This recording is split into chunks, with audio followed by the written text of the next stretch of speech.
Europa, Unión Europea, Instituciones y Toma de Decisiones, por Isabel Martínez García. Desde 2017, año en que fue publicado el Libro Blanco de la Unión Europea, vimos la retirada o la consumación del Brexit, y el papel de la Unión Europea en el mundo post-Brexit se ha visto disminuida, es decir, significa una pérdida de presencia global. Y aunque el euro mantiene su papel como moneda de reserva, como importante moneda de reserva, y la región es la más igualitaria del mundo, que es lo que menciona el libro, y además es una región de las tecnológicamente más avanzadas junto a Japón y Estados Unidos, eh, es cada vez menos relevante frente a, por ejemplo, China o Estados Unidos o la ascendiente India.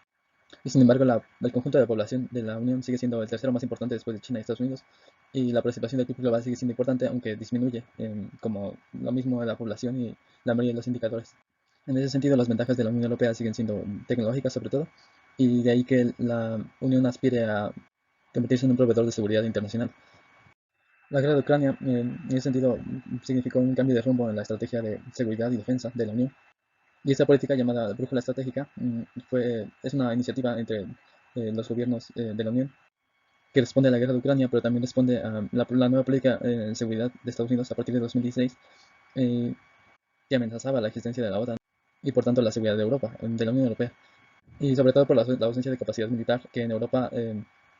solo Francia se consideraría una potencia militar en el continente, y dichas capacidades se vieron particularmente tras la retirada de tropas, no solo estadounidenses, sino también alemanas y francesas de Afganistán. Por tanto, aunque nuevos lineamientos mantienen la cooperación con la OTAN, la brújula estratégica añade una fuerza de intervención rápida de 50.000 elementos, 5.000 elementos, y aunque en adelante la política de defensa y seguridad, como sus capacidades dependerán de cada Estado miembro. La Unión Europea frente a potencias externas. La Unión mantiene una dependencia tecnológica, militar y de seguridad con Estados Unidos, y luego de la guerra de Ucrania, ahora también energética. Con Rusia la relación de dependencia es también energética, y por tanto la importancia económica para miembros tan importantes de la Unión como Alemania. Con China la dependencia es comercial, no codependencia, es decir, mutua. La importancia económica sobre todo para miembros tan importantes como Alemania e Italia. Y aquí es importante señalar que siendo Europa un importante socio comercial de China, algunos países europeos forman parte de la iniciativa Belt and Road, tanto fuera de la UE como países dentro de la UE, como Grecia e incluso países tan importantes como Italia, país que además mantiene diferencias económicas, pero también políticas, con el resto de la Unión. Los cambios con la llegada de nuevos gobiernos en la UE, bajo el contexto de la guerra de Ucrania, al menos por el momento no han sido demasiado importantes, debido en parte, entre otros factores, a que dichos países, que en principio actuaban en bloque o en contraposición a otro bloque, se han visto arrastrados por circunstancias similares al resto de la Unión. Países como Polonia o Eslovaquia, que tradicionalmente bloqueaban nuevas iniciativas, ahora las impulsan. Sin embargo, gobiernos como Hungría mantienen su postura euroescéptica. Un tema importante tras la guerra de Ucrania es la migración, que la gestión de la crisis migratoria ha sido tradicionalmente un problema, y que ahora ya no consiste en cuotas, que fue lo que generó problemas y divisiones entre gobiernos y estados, siendo Polonia y Hungría los países que se negaron a cumplir sus cuotas de inmigración. Pues ahora son de carácter voluntario en la gestión de la migración y la recepción de refugiados. Y esto es importante porque la guerra de Ucrania supone una llegada de refugiados aún más importante en números que la proveniente de Siria o del Sahel a través del Mediterráneo desde 2017. Pueden no representar ahora fricciones para la Unión Europea. Eh, en ese sentido vemos un escenario en los que desean hacer más, hacen más. En el tema de energía y tras la guerra de Ucrania, Europa ha centrado sus esfuerzos, por un lado, en la búsqueda de nuevas fuentes, y esto depende de la voluntad y capacidad política de los miembros, y de otros actores internacionales, como es el caso de Estados Unidos o Qatar, de donde provienen la mayoría de las importaciones. Eh, pero dentro del bloque también, como es el caso de Francia, bloqueando la iniciativa de Europa de convertirse en la iniciativa de España, de convertirse en la puerta de acceso al gas líquido en el continente. Y por otro lado, se concentra en la aceleración del proyecto de transición energética, que era ya un proyecto preestablecido. De hecho, política comunitaria. em, Dicha aceleración depende de múltiples factores, como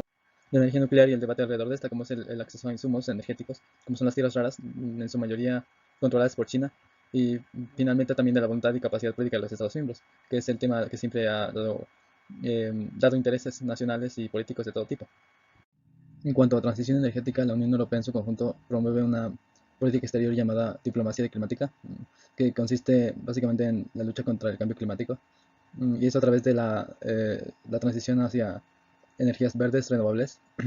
llamada la economía verde, y la digitalización de la economía.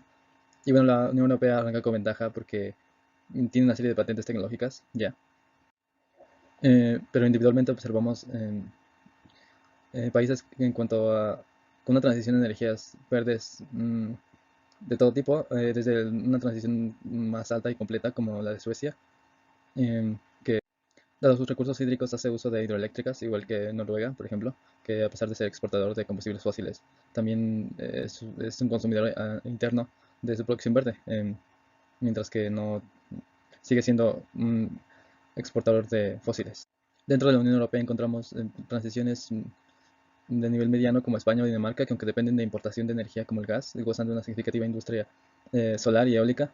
Y el mayor problema lo encontramos en países del centro de Europa, que además de ser los más densamente poblados e industrializados, y que más energía demandan para sus economías de exportación, como es el caso de Francia y Alemania. Francia, que llegó a ser un importante exportador de energía nuclear, ahora demanda mucha más energía de la que produce. Y Alemania, que como Francia llegó a ser una importante, llegó a tener una importante participación de energía nuclear en su consumo, y bueno, ahora cubre este déficit con contaminantes como la energía de carbón, ¿no? Vemos, por tanto, en esta política un escenario en el que todos hacen lo que pueden y los que desean hacer más, hacen más. Otro tema relevante tras la guerra en Ucrania es el cambio a una mayor percepción de la necesidad de la Unión Europea y de la unidad europea tras la guerra. El crecimiento del euroescepticismo, por ejemplo, en el Parlamento y demás instituciones, vía nuevos gobiernos, como ya han mencionado italiano, no parece suponer un reto suficiente para la integridad de la Unión Europea. La guerra entre Rusia y Ucrania también parece favorecer el compromiso de Europa con la OTAN, al mismo tiempo que exalta otras diferencias entre estados, como el alineamiento de países del este como Polonia o los países bálticos con Washington frente a la necesidad de un ejército europeo, que es especialmente importante para países como Francia, y que dicho sea de paso es el único dentro de la Unión con importantes capacidades militares. Y Francia es, por ejemplo, un exportador de tecnología militar. Eh, el gobierno francés ha hecho énfasis en no humillar a Rusia, literalmente, um,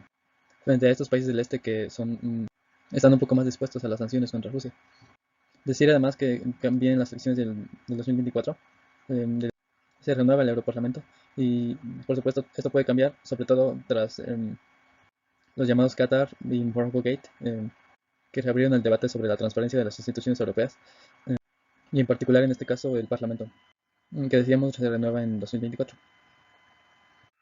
Tras revisar las condiciones de la Unión Europea tras la guerra de Ucrania, vemos que no todas son propias de un mismo escenario probable, mientras que algunos siguen igual y en otros los estados, eh, algunos estados hacen mucho más que otros, es decir, varían, son diferentes respecto de un tema u otro.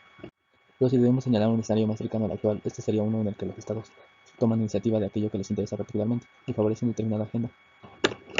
ya sea en bloque o con ayuda de estados que comparten dichos intereses. Vemos que a pesar de que las instituciones europeas dirigen la Unión de acuerdo a valores y principios preestablecidos, cada estado o grupo de estados dirigen el bloque en determinada dirección, de acuerdo a sus capacidades y a las condiciones alrededor, que en el caso particular de la guerra que Rusia mantiene en Ucrania, esta guerra favorece al menos por el momento la integridad de la Unión, y en mucha mayor medida y con más peso que las fracturas preexistentes. Gracias por su atención.